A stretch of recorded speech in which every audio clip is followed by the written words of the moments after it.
obviously try and maintain everybody respecting the tiers and the restrictions, but allowing them a sense that hope could be on the way. Good morning to you.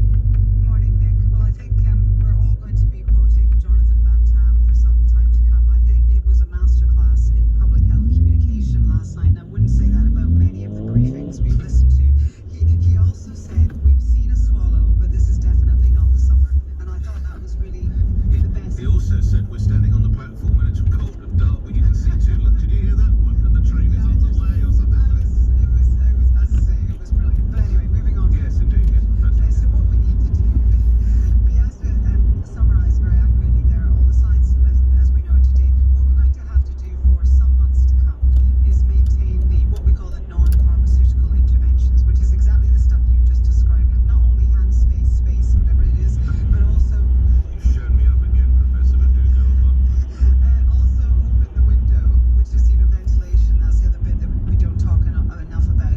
And if you have symptoms, do get a test and self-isolate. These are the things that we're going to need to keep doing. Vaccine rollouts, not just this vaccine or others that come down the pipeline, take a long time. And Beata described the beginning of the process, but then it's how do you get it to the groups in the population that need it. So we just need to realise that the way we're living at the moment is going to improve, but we're not going to be dispensing with the basic public health measures. But how do you, and obviously it's experts such as you in this field who have to keep that message relevant, is how you manage that, because people, naturally, you can understand this, Professor, they've been looking for this for 9-10 months. There is a human reaction that you just think, at last we're there, is there not? I think so, and I guess the fear is people let their guard down and say, oh, we don't need the face coverings anymore, etc. But actually, I'm quite optimistic because I think what this announcement will give people is hope. People need things to look forward to, but I think they'll also recognise there's still plenty of people in hospital. There's people dying now from this disease, and that's what we just need to keep in mind. So I hope the public will be optimistic, but also realise that it's still, still a long haul. Grateful for your time as ever, Linda. Thank you, Linda Balder, you're Professor of Public Health at the University of Edinburgh. Over to you. Do you feel now, do you sense that what have we been in this 8 months? We've been in this nightmare, this hell. And I appreciate it's been far worse for many of you. I'm very fortunate I've been able to work through it. Many of you have not. Some of you haven't even worked since March. I get it. But your reaction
frankly rather disturbing allegations have come to light, Nick, in recent days. 25 years ago, the Diana interview was a sensation. It blew the lid off her relationship with Prince Charles. It confirmed a host of press rumours that had been circulating as the couple's marriage slowly fell apart. And the most infamous line was undoubtedly when Diana was asked about what role Camilla Parker Bowles, now of course the Duchess of Cornwall, had played in their split. Do you think Mrs. Parker Bowles was a factor in the breakdown of her marriage? Well, there were three of us in this marriage, so it was a bit crowded. But Diana also admitted in that interview, Nick, that she too had been unfaithful, with Army Captain James Hewitt confirming a salacious rumour that had been running in some of the papers. Did your relationship go beyond a close friendship? Yes, it did. Yes, I adored him. Yes, I was in love with him. But I was very let down. But why, Nick, would Diana detonate such a metaphorical bomb in public like that? What were her motivations? And this is where it starts to get murky. This week, the Daily Mail published an absolutely sensational set of documents, handwritten notes taken by Diana's brother, Earl Spencer, during early discussions with the BBC's Bashir about securing that interview over 2 decades ago. And these notes allege that Bashir essentially concocted a complete fantasy to prey on Diana's well-known fears that there was a conspiracy against her within the royal family. The notes claim that Bashir lied about Diana's phones being tapped, about her private letters being opened, about her own bodyguard spying on her. But then most astonishing of all is Earl Spencer's claim that he was shown fake bank statements which reportedly showed that senior courtiers in the royal family or in the royal household were being paid by the security services for information on Princess Diana. And Earl Spencer now says that it was these fake documents that ultimately convinced him to introduce Martin Bashir to his sister. And then overnight, a former BBC graphic designer has given an interview to ITV in which he said he'd been asked to create these fake bank statements. He said he thought he was just being asked to design props. The BBC has apologised for the fakes. It's acknowledged their existence. In fact, it did so during a 1996 inquiry that was launched that ultimately cleared Bashir of any wrongdoing. The BBC has maintained that these documents were not used to persuade Diana to do the interview. But if it now turns out that, well, they were used, Nick, to secure the interview by tricking not Diana but Earl Spencer, well, then that's incredibly serious. And as for Bashir himself, the BBC says he's seriously ill. He's off work with coronavirus and also having just had a quadruple heart bypass. But this week, he was photographed out buying a takeaway. Now, we shouldn't prejudge, of course, the outcome of any internal BBC inquiry, but Earl Spencer has demanded a posthumous apology to his sister and also a donation of a share of any profits the BBC made selling this interview around the world to charities that are linked to Princess Diana. Matthew Thompson reporting. The second part is on tonight, I have to say, on ITV, the Princess Diana interview, Revenge of a Princess. I hope it's considerably better than part 1 last night, because I'm going to be absolutely candid with you. When you sort of stand behind, it sounds absurd to stay up till 10 o'clock, it's quite late at times.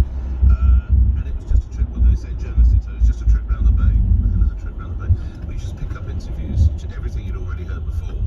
And candidly, the minute you see Paul Burrell, you know that you're scratching the bottom of the barrel, or even the barrel. So, I don't know. As one paper, the Mail points out, when Bashir sneaks into Kensington Palace to do the interview, he parked in a CCTV blind spot. The police didn't search his car. And they packed all the equipment to make it look like it was what's called hi-fi stereo equipment at that time. Remember, it's 25 years ago. Let's hope part 2 tonight has a bit more punch to it. Matthew Thompson reporting on that coming up after the news. Stocks soar.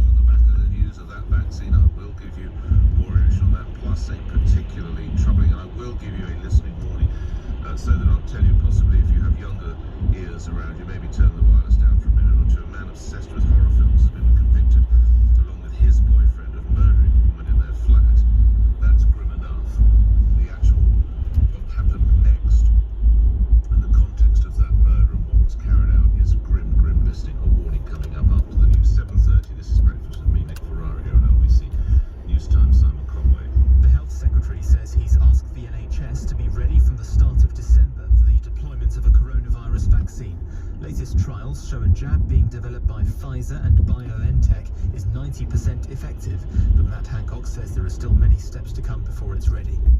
New figures show the number of jobs lost in the UK between March and October has reached 782,000. Unemployment rose to 4.8% in the 3 months to September, following the impacts of the pandemic. The House of Lords has rejected key parts of Boris Johnson's controversial Brexit legislation. Peers voted last night to strip clauses from the UK Internal Market Bill that would enable ministers to break international law. The government says it will retable the clauses when the bill returns to the Commons. And the weather, some scattered showers, but dry for much of the time and becoming brighter later. Still mild for most, but winds picking up in the northwest and a high of 14 degrees. The fight against coronavirus. Until the start of December, you must stay at home. I'm under no illusions about how difficult this will be. For the very latest, stay with LBC. At Lloyds Bank, we're by the side of all our customers, whoever they are, whatever their situation. We know that the restrictions aren't easy, and managing your money from home can feel a little daunting at first. Internet banking is safe, secure, and easy with Lloyds Bank. And we're here to support you along the way. Start internet banking with Lloyds Bank today. Lloyds Bank, by your side. This is the sound of business owners bossing their day with Sage. Fish delivery, bossed. Invoices, sorted. Clients workout boss. Expenses smashed. Let's return to the show. Take control of business with new financial tools from Sage. Boss it. Get 50% off for 4 months at sage.com. Terms and conditions apply. Just the flu. You hear people say it every year. But if you have a chronic lung condition, like COPD, bronchitis, emphysema, or asthma, there's no just about it. Flu is a virus that can cause serious complications for you. That's why we give you the flu jab free. It's your very best protection. Ask your pharmacist or GP today. NHS, we're here to help you protect against flu. Help us help you. Trusted PPE talk to Dave Rowe, manager at Nottingham Venue Junkyard. The whole time that staff are on shift, you're wearing a mask regardless of what area of the building you're in. Some people who wear masks, some people who wear visors, some people who wear masks and visors. We provide everything. If the staff feel safe, then the customers who come in are going to feel safe. Protect your staff and your customers with bulk buy masks and visors from trustedppe.co.uk. Order before 4 p.m. weekdays for same-day dispatch. Rated excellent on Trustpilot. Oh, hello, John. Do come in. Just, be careful of the dog. Don't worry, dogs love me. They love me. Unfortunately, Pension B can't make you pet confident, but we can transfer most old pensions together into one simple online plan that you can easily access from your smartphone, anytime, anywhere. Sparky gives a nice one his arm back. Be pension confident. Download the app or visit pensionb.com to sign up. Authorised and regulated by the Financial Conduct Authority. Capital at risk. This is the sound of a revolution taking place in Jim's house. In a dusty cupboard under the stairs, Jim's smart meter is silently working away, helping him make small changes to how he uses energy, while helping Britain use more solar and wind power and less coal. So even when he's only doing the housework, he can always do his bit for the environment too. Join the quiet revolution. Ask your energy supplier for a smart meter. Eligibility may vary. Quick check, find out fast. Get a credit limit of up to £1,500 when you need it. Check if you're eligible at ocean.co.uk without it affecting your credit score. It only takes a minute. Intelligent Lending Limited is a credit broker. Capital One is the exclusive lender. Representative 39.9% APR variable. Borrow and spend responsibly. The Ocean Credit Card. There for when you need it most. Visit ocean.co.uk. Nick Ferrari at breakfast on LBC. Call 0345 6060 973. That crime story coming up in full detail, but let's get into the world of finance first. David Bukes with Aquis Exchange, 7:35 is the time. And I think I know which ones, but some stocks soared off the back of the news of this vaccine. Presumably it's it's going to be ones where you can see fairly hopefully rapid recovery. David, good morning. What you, Nick? Yes, it's the trash sectors that really benefited in Europe yesterday. And if we look at the United Kingdom, I mean, for companies the size of BP and Shell to be up 16 and 12% respectively. Look at TUI Travel, 19.5%. IAG British Airways, 25.5%. EasyJet, 35%. Rolls-Royce, 43%. And that is, and you look at another like Cineworld, up 40%. So it is extraordinary, and they vented their spleen on the likes of Ocado, saying you've had a fantastic run on the rails, mate, take a beating. And Zoom, that's done. Well, yeah, Zoom was down 17%. Facebook and Amazon were down 5%. Peloton down 20%. But there again, in the United States, the same. Boeing 17%, Expedia 24%, the airlines Delta 16%, and the big oil companies like Exxon was up 12.6%. Good old Pfizer up 7.69%. But there was a little caveat in this country which really annoyed a lot of people. Some of the major retail stockbrokers, AJ Bell, Hargreaves Lansdown, and Halifax, you couldn't get on. Right. And they were closed down because they just couldn't take. They reckon the volumes were up 10 times the normal level at that time of the announcement. And Fidelity, one of the big fund managers, couldn't get on either. And that is presumably as well because many of them, would it be influenced by the fact that many of their staff weren't in offices and were trying to work from home? Would that have been a factor? I don't think so, because they're supposed to have it. I think it was just pure volume. Pure volume of Yeah, traffic. absolutely. I need a word on unemployment figures, which have come out within the last half hour or so, David. Nick, well, anyway, they were up 0.9% to 4.8%, as it actually goes in the previous quarter, up 4.5%. 75.3% people are in work. That's up 0.8%, down 0.8% on the previous year. 314,000 redundancies in the last quarter. The total unemployment is 1.62 million. This rate of 4.8% looks pretty, unrealistic towards the end of the year. But let's hope this vaccine comes out, because Pfizer alone, they're only going to do 50 million between now and the end of the year, but 1.3 billion they reckon to do in 2021. And if dear old AstraZeneca and others can get their act together, we might just see something a little better than minus 8% unemployment by the end of the year. David Boots with Aquis Exchange. We'll hear from you again in a little under an hour's time. This is LBC. Call 0345 6060 973. Tweet at LBC. Text 84850. Let's get interpretation of those employment or unemployment figures now from Sir Howard Davis, who's chairman of NatWest, formerly Royal Bank of Scotland chairman, also served as chairman of the UK Financial Services Authority and was deputy governor of the Bank of England. And I suppose, Sir Howard, thank you for coming on the show. How much deeper in the unemployment mire is the country set to get in your estimation? Good morning. Good morning. Well, the figures are not as bad as they might have been, indeed not as bad as most economists were expecting. But I think the forecasts remain that we are likely to get to 7.5% if we're lucky, and a bit more than that if we're unlucky. That would be what the Bank of England would expect, because what you have to recognise is that unemployment is a lagging indicator. People get laid off a bit late when companies try to keep them as long as they can, and they get re-employed rather late because companies wait until they can see a genuine and sustainable recovery before they rehire. What are the sectors that seem to be suffering the most, Sir Howard?